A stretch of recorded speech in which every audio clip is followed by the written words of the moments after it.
Continuing with the AC machines. AC machines मध्ये ना बेटा आता आपला थर्ड चॅप्टरचा शेवटचा पार्ट येतोय. आपले सगळेच्या सगळे सम्स इथे संपलेले आहेत.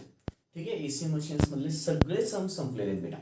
ठीक आहे, जे काय सम्स तुम्हाला विचारले जातात ते टोटलच्या टोटल सगळेच्या सगळे सम्स आता इथे संपलेले आहेत. फाईन. आता ह्या चॅप्टरचा थेरोटिकल 3 कन्सेप्ट छोटे छोटे आहेत ते आज बघायचे आणि मग इथे हा आपला चॅप्टर संपून जाईल. ठीक आहे. स्मॉल कन्सेप्ट मध्ये सगळ्यात पहिला जो कन्सेप्ट आपल्याला बघायचा आहे तो म्हणजे आहे बेटा रेटिंग ऑफ अल्टरनेटर. कुठला कन्सेप्ट आहे बेटा? Rating of alternator.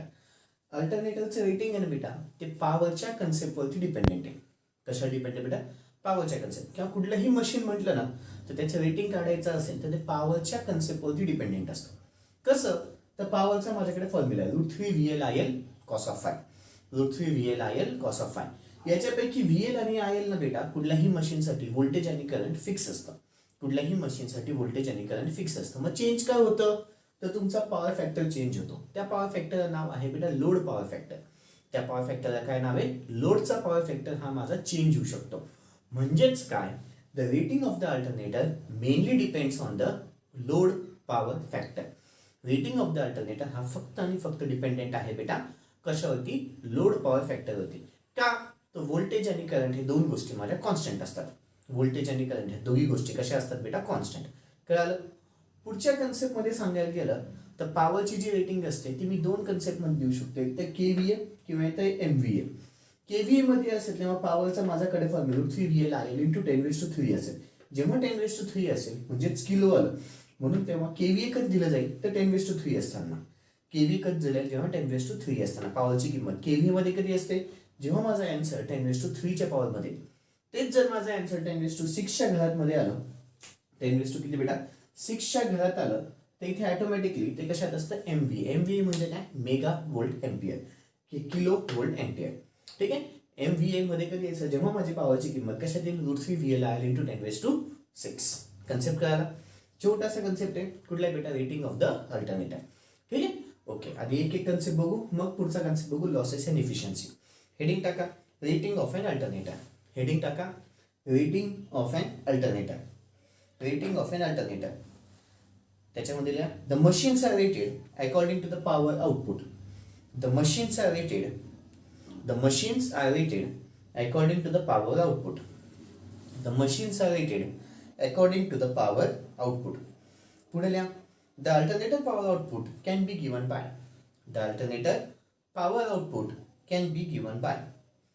The alternator power output can be given by P is equal to √3 VL/IL cos of phi.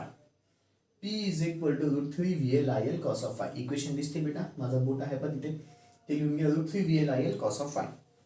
खालच्या ओळीमध्ये hence by observing the above equation we can say that the power mainly depends on the power mainly depends on the load power factor. The power mainly depends on the load power factor as it varies for each and every load. म्हणजेच काय बेटा? Load power factor म्हणजे प्रत्येक load साठी काय होते? Very होते. Load power factor प्रत्येक लोड साठी काय होते बेटा? व्हेरी होते. as it varies for each and every load, but the voltage and current are fixed. The voltage and current are fixed. खालच्या ओळीमध्ये घ्या. For large machines, it can be expressed in terms of kVA. For large machines, it can be expressed in terms of kVA. As he equation द्यायची बेटा P is equal to √3 VL/IL × 10⁻³. As P is equal to √3 VL/IL × 10⁻³ झाले. खालच्या ओळीमध्ये लिहा for much larger machines. आधी large machine होतं, आता for much larger machines it can be express in terms of MVA. For much larger machines it can be expressed in terms of MVA. ठीक है. As P is equal to √3 VL/IL × 10⁻⁶. As P is equal to √3 VL/IL × 10⁻⁶. झालं बेटा? Okay. आता पुढचे दोन छोटे छोटे अजून कन्सेप्ट आहेत बेटा.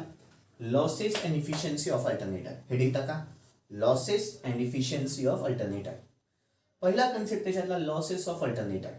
हेडिंग टाका पुन्हा लॉसेस ऑफ अल्टरनेट आहे. हेडिंग टाका लॉसेस ऑफ अल्टरनेट. पहिल्यांदा हेडिंग टाकायची बेटा losses and efficiency of alternate.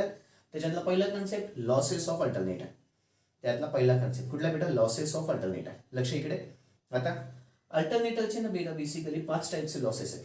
Copper loss आहे फ्रिक्शन वाइंडिंग मधला which can be given by the formula IF² into the RA. Copper loss in field winding त्याच्यात which can be given by IF² into the RA. पुढे copper loss in the armature winding IA² into the RA. IF म्हणजे field मधला current आहे field winding मधला. IA म्हणजे armature मधला current आहे. ठीक आहे.